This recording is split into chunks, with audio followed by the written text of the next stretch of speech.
कृष्णा। अभी अयोध्या और मथुरा से जो खबरें सामने आ रही हैं उसे सुनकर आपको भी हरे रामा हरे कृष्णा याद आएगा।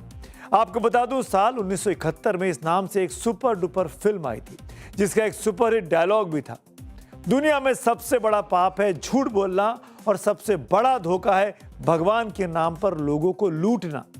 आज वही डायलॉग मथुरा में कृष्ण और अयोध्या में रामलला के मंदिर में लग रहे आरोपों पर फिट बैठ रहे हैं। अयोध्या के चढ़ावा चोरी के आरोपों की यूपी सरकार द्वारा गठित एसआईटी जांच कर रही है।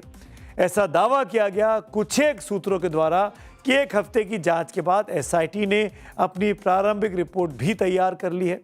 लेकिन जो सूत्र रिपोर्ट बनाए जाने की बात कह रहे हैं वही सूत्र ये नहीं बता पा रहे कि एसआईटी की रिपोर्ट में है क्या, दोषी कौन निकला है, प्रभु श्री राम के नाम पर भक्तों के आस्था के चढ़ावे पर कौन कौन डाका डाल रहा था, ये छुटभैया लोग थे या बड़े बड़े लोगों का एक नेटवर्क काम कर रहा था इस हाथ सफाई के कार्यक्रम में। जब ये बातें सूत्रों से जानने की कोशिश करो, वही सूत्र जो कह रहे हैं कि प्रारंभिक रिपोर्ट तैयार हो गई है, जब ये कठिन सवाल पूछो कि भाई कौन है इसके पीछे, कैसे ये चोरी चल रही थी, क्या किया गया था, जब यही बात सूत्रों से जानने की कोशिश करो तो कोई अतिरिक्त जानकारी ये सूत्र नहीं देते। हालांकि ये स्पष्ट कर दूं कि योगी सरकार ने ट्वीट के माध्यम से ये बताया है कि अभी उसे कोई रिपोर्ट नहीं मिली है। सरकार कह रही है कि कोई रिपोर्ट नहीं मिली है। हालांकि पहले शुरुआती रिपोर्ट को एसआईटी ने अभी मुख्यमंत्री योगी आदित्यनाथ को सौंपी नहीं है, लेकिन सूत्रों की माने तो अपने इन हफ्तों से एसआईटी टीम ने 60 घंटे से अधिक की मैराथन जांच इस एक हफ्ते में पूरी की है। जांच में करीब 150 लोगों के संदिग्धों के नाम सामने आए। रिपोर्ट पेश होने के बाद इनमें से 2 दर्जन से अधिक लोगों पर फौरी एक्शन भी हो सकता है। इतना ही नहीं, अब आगे राम मंदिर में चढ़ावे में कोई सेंध ना लग पाए इसके लिए एसआईटी ने व्यवस्था में बड़े सुझाव भी दिए हैं, ये भी सूत्र बता रहे हैं। लेकिन इस बीच अब मथुरा के श्री कृष्ण जन्मभूमि मंदिर में भी चढ़ावे की एसआईटी जांच की मांग की जा रही है। बैंक की ओर से पैसों की गिनती में शामिल टीम को बदला गया है, यानी आज की तारीख में राम और कृष्ण दोनों के मंदिर से जुड़े ट्रस्ट सवालों के घेरे में है। मथुरा में श्री कृष्ण जन्मभूमि को लेकर दिनेश फलहारी बाबा ने मुख्यमंत्री योगी आदित्यनाथ को खून से एक चिट्ठी लिखी है। खून से पत्र लिखकर मुख्यमंत्री योगी से जांच की मांग की गई है। आरोप इतने गंभीर हैं कि अगर सच निकले तो श्रद्धा भी शर्मिंदा हो जाए। फलहारी बाबा ने आरोप लगाया कि 11 साल से सीसीटीवी बंद करके चढ़ावे में हेरा फेरी हो रही है, दान चोरी होता रहा है, आभूषण गायब होते रहे हैं। पहले आरोप सुनिए, फिर मथुरा में श्री कृष्ण जन्मभूमि ट्रस्ट की तरफ से क्या पलटवार किया गया वो भी आपको सुनवाऊंगा। इस मंदिर में पिछले लगभग 11 वर्षों से चंदा चोरी हो रहा है। जब वहाँ गुल्लकें खुलती हैं तो सीसीटीवी कैमरे बंद कर दिए जाते हैं। आभूषण, सोना, चांदी, हीरा जवाहर बहुत दान आता है, उस दान की कोई रसीद नहीं दी जाती है। तो यहाँ हजारों करोड़ का गबन हुआ है। ये जमीन खरीदी है और ये प्रबंधन कमेटी के सचिव हैं। क्या नाम है उनका? इनका नाम है कपिल गौतम। अच्छा। इन्होंने ये लगभग 200 करोड़ का फार्म हाउस खरीदा है पौड़ी में। नैनीताल में जमीन खरीदी है, ऋषिकेश में फार्म हाउस लिए गए, दिल्ली के कैंट एरिया में बहुत बड़ा बंगला लिया है। तो मथुरा के फलहारी बाबा ने सीधे सीधे श्री कृष्ण जन्मभूमि ट्रस्ट के सचिव कपिल शर्मा पर आरोप लगाए हैं, जिसके जवाब में अब श्री कृष्ण जन्मभूमि ट्रस्ट के सचिव ने भी मुख्यमंत्री योगी आदित्यनाथ से चिट्ठी लिखकर चढ़ावे की एसआईटी जांच की मांग कर दी है।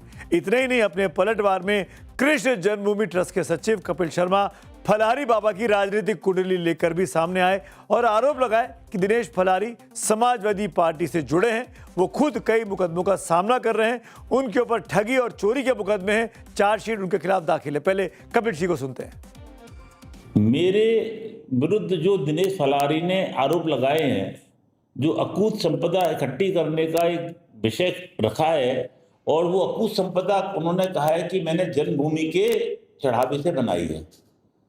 तो मैंने निवेदन किया है कि मेरी सभी संपदाओं की, आय की, व्यय की, गतिविधियों की, सबकी जांच करा ली जाए। आरोप दिनेश फलहारी और उनका जो ग्रुप है वो कोई निहित स्वार्थों की पूर्ति के लिए लगा रहा है।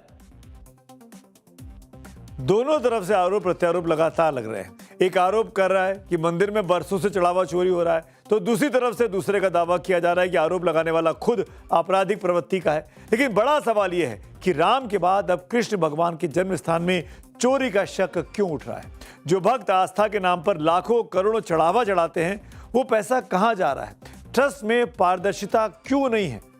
अयोध्या में अब दान पात्रों से नकदी निकालने और ले जाने का वीडियोग्राफी होती है। राम मंदिर में दान के पैसों की गिनती करने वाले लोग बदले गए हैं, यह भी दावा किया गया। बैंक की ओर से पैसों की गिनती में शामिल टीम को बदला जा सकता है, यह भी कहा जा रहा है। लेकिन औपचारिक तौर पर कुछ भी चीज सामने नहीं आई है। ये मैं बात अयोध्या की कर रहा हूं इस वक्त, ये मथुरा की बात नहीं है। एसआईटी की जांच के बाद जो बड़ा बदलाव की अयोध्या से खबर आ रही है, उसमें है ये बातें। प्रक्रिया में लगाए गए स्वयंसेवकों की ड्यूटी भी बदलने की बात की गई है।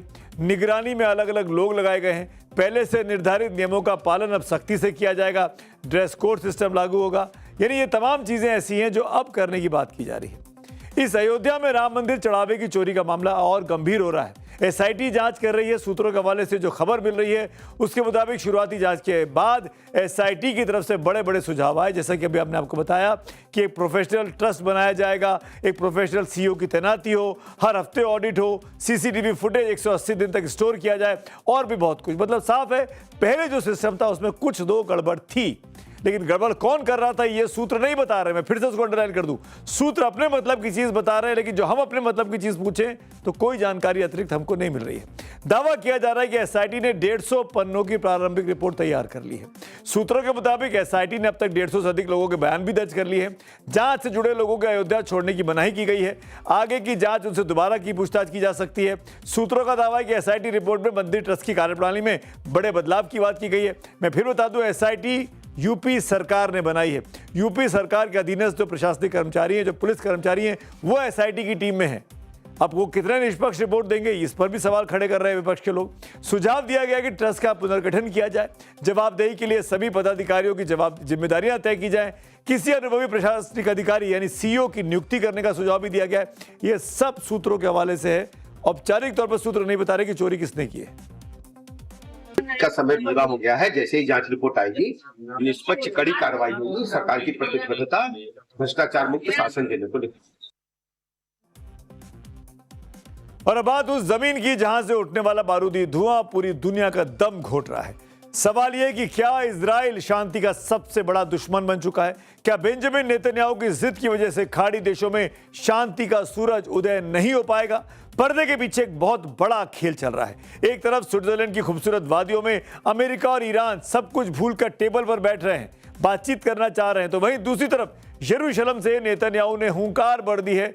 इस महायुद्ध और कूटनीति के खेल को देखकर बॉलीवुड की उस मशहूर फिल्म का डायलॉग याद आ रहा है कि कभी कभी जीतने के लिए कुछ हारना भी पड़ता है और हार कर जीतने वाले को बाजीगर कहते हैं। क्या नेतन्याहू हार कर बाजीगर बनने की तैयारी कर रहे हैं?